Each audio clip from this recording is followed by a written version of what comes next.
bago nag-start yung pagiging artist ko, napakahirap dahil dumaan po muna ako dito sa Manila bilang pahinante ng school bus. Hindi po biro yung pinagdaanan ko.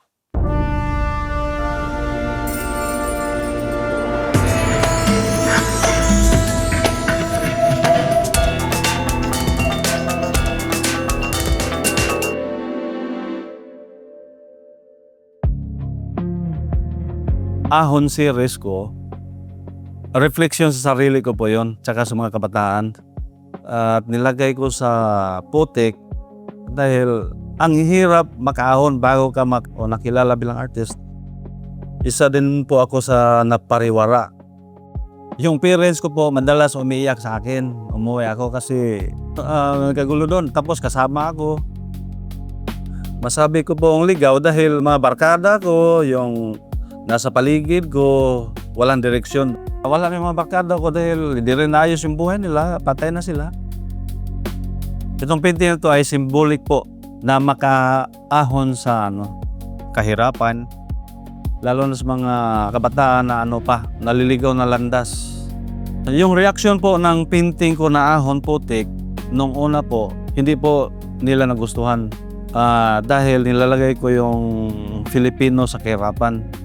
Ba't raw ako nagpipinta ng ganito na nasa putikan? Parang pinoportray ko yung Pilipinas na ganito hirap o hindi maganda tingnan. Yung pong narinig ko na isang art critic, ako mismo pinagsabihan. Noong unang sali, isa na po ako sa grand prize. Pangalawang sali ko noon po, yung landscape category, doon ako na-disqualified dahil sabi ng late G. Bautista sa organizer po ng Petron, from Europe ko raw yung subject kaya galing. Ngayon naman nakita ni late Napoleon Abgueva, gusto niya pong ipabalik kasi alam niya yung lugar, nag-exist yung lugar sa Cebu. Yung Mantalongon kasi, isa sa pinakamagandang lugar ng Cebu na parang nasa Europe ka. Malami yung lugar na yon, tapos maraming pine trees. Mountain Rhythms of Mantalongon. Yun po yung title. Nasa isang kolektor na. Gusto sanang bilhin ng Art Petron yung piyesa ko dahil nagustuhan nila. Kaso lang, nung nalaman sa akin na disqualified, medyo masama yung loob ko. Sa Art Petron kasi top 3 yung kinukuha po nila, winner. Isa po ako doon sa top 3. Sumali ulit ako, pangatlo. Yung sa figurative naman po, yung pamaling, yung nagbuhat ng isda. Nakapanalo po ulit ako, kaya ako yung first Hall of Famer ng Art Petron. Nung time na yon, wala pang art collector, siyempre nag-start ka pa lang. Madaling sabi, pang bread and butter. Pag-aralan mo rin kung malakas ba yung pisa mo. Bago ko sumali ng international, may isang art competition po dito sa atin na about realism din, yung Amor Solo art competition. Ito po yung nakakuha ng grand prize doon. After that, so yun na po ang pinufokusan ko. Yung style ko towards realism. Ang Art Renewal Center Salon International ay isang art movement po. Hindi lang sa Amerika, sa buong mundo. Isang art competition about art realism movement. Nagka-interest po akong sumali doon dahil yung style ng painting ko is realism. Napakalaking challenge po sa akin yun na mabilang doon as a winner. Kasi po, as a realist painter, tinitingnan ko po halos lahat kung sinong buhay na realist painter ngayon. Pinag-aralan ko po yung mga trabaho nila. Dati po kasi yung art movement is about modern, from Impressionism, Expressionism, Fauvism, Surrealism, Dadaism, palayo ng palayo, hanggang sa ngayon bumalik na naman yung movement about realism na naman, from America pa nag-originate. So kahit mga professor, mga professional artist from Europe, Amerika, sumasali po sila doon.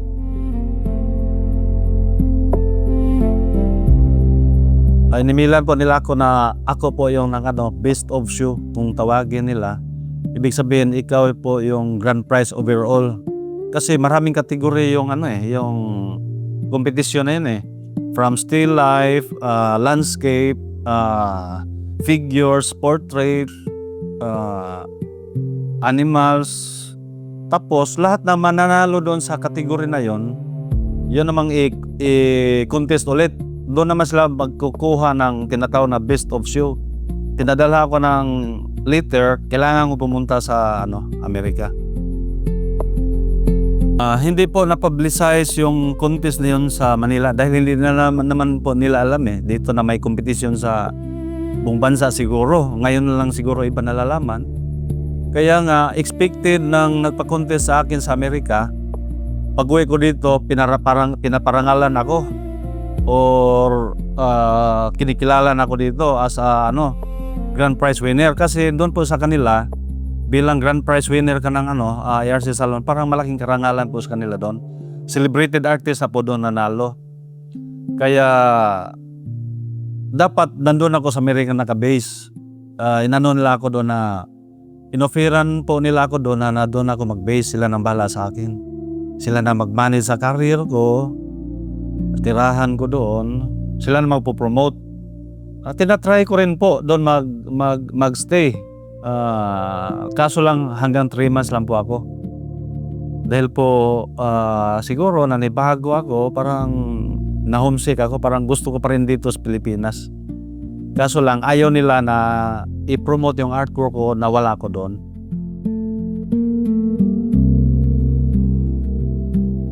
Yung Cebu po ay kilala bilang isang mga realist painter dito sa Pilipinas.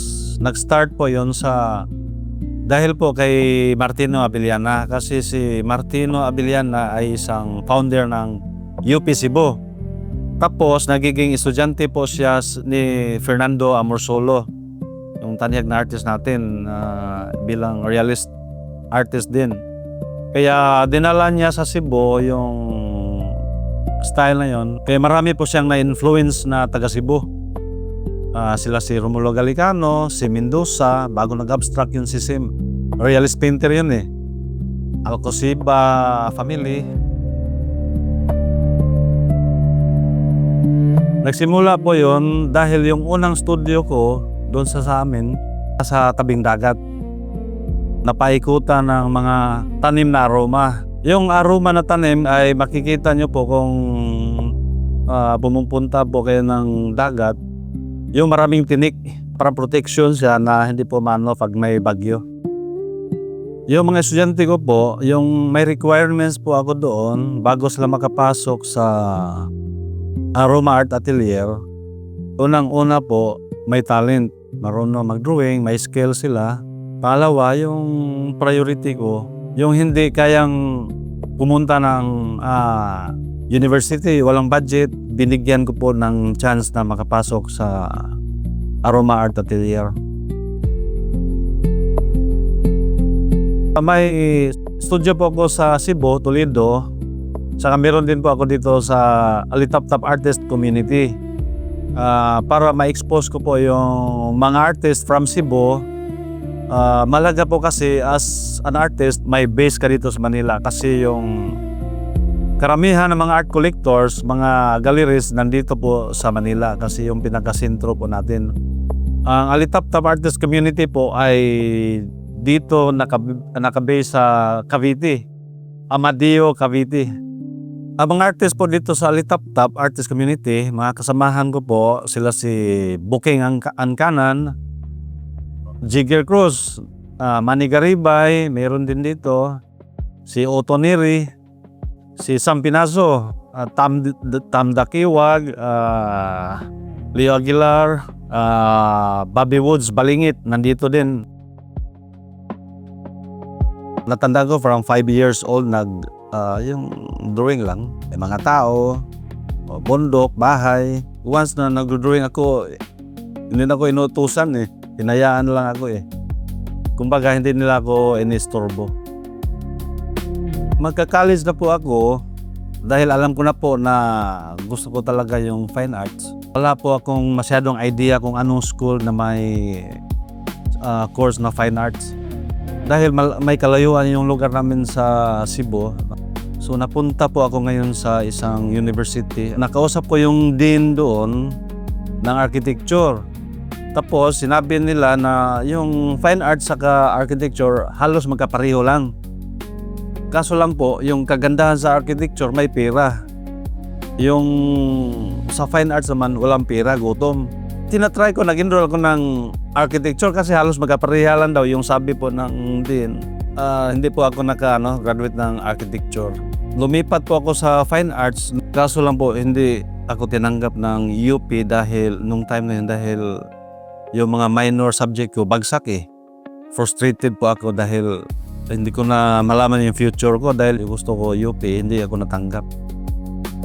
Na pag-isipan ko po yun na pumunta ng Manila dahil may kamag-anak po ako sa Manila na may mga galleries, maraming galleries sa Mabini.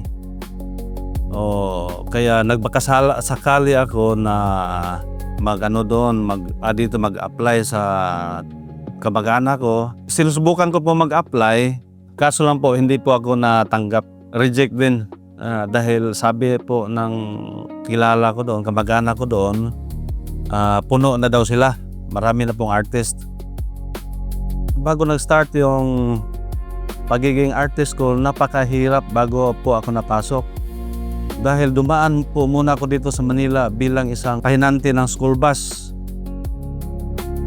Nung time na yon na umalis po ako bilang pahinante, titingin-tingin ng mga dyaryo, may nakita po ako doon na hiring, apply ng trabaho bilang artist for handicraft. Kaya po nag-apply ako doon. Doon po nagsimula yung pagiging artist. Habang nag-handicraft po ako, pag may extra time po ako, dahil may income na po ako doon, bumibili ako ng mga art materials, nagpipaint din po ako. Nung time na yon, wala pa po akong nakilala mga artist. Mahilig lang po ako mamasyal dati dahil malapit lang yun sa Mega Mall. Doon ko po nakita yung mga artist nagpipaint doon sa mga galleries. Mag-on the spot sila. So lalo akong nabubuhayan ng loob na magbabatuloy yung pagiging pintor. Bago po yun na magpakita ako ng mga trabaho sa mga art galleries, bumalik po muna ako sa Cebu. Nag-enroll po ako ulit sa UP Cebu. Nung panahon na yun ay tinanggap na po ako bilang estudyante. Yung ma-advise ko po sa mga young Filipino artist, pagpatuloy po nila yung passion nila at dedication. Kailangan mabuhay po kayo sa talent nyo, saka especially sa faith nyo, sa sarili at sa buong may kapal.